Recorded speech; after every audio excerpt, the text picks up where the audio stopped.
Matius 2. Orang-orang Majus dari timur. Sesudah Yesus dilahirkan di Bethlehem, di tanah Yudea pada zaman Raja Herodes, datanglah orang-orang Majus dari timur ke Yerusalem dan bertanya-tanya, di manakah dia, Raja orang Yahudi yang baru dilahirkan itu? Kami telah melihat bintangnya di timur dan kami datang untuk menyembah dia. Ketika Raja Herodes mendengar hal itu, terkejutlah ia beserta seluruh Yerusalem. Maka dikumpulkannya semua imam kepala dan ahli Taurat bangsa Yahudi, lalu dibintanya keterangan dari mereka, di mana Mesias akan dilahirkan.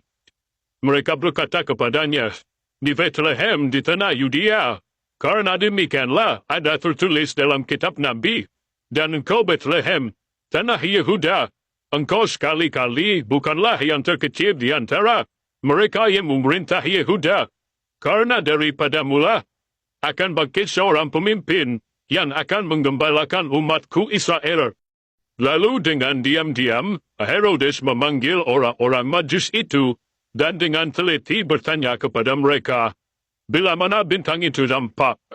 Kemudian ia menyuruh mereka ke Bethlehem, katanya, pergi dan selidikilah dengan seksama hal-hal mengenai anak itu, dan segera sesudah kamu menemukan dia, kabarkanlah kepadaku supaya aku pun datang menyembah dia.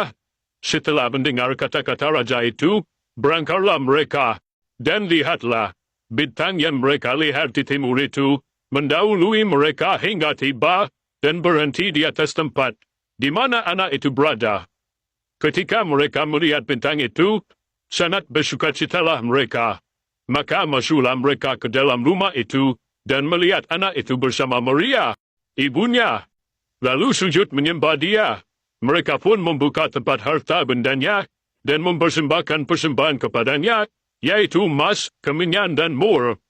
Dan karena diperingatkan dalam mimpi, supaya jangan kembali kepada Herodes, maka pulanglah mereka ke negeri yang melalui jalan lain. Terima kasih.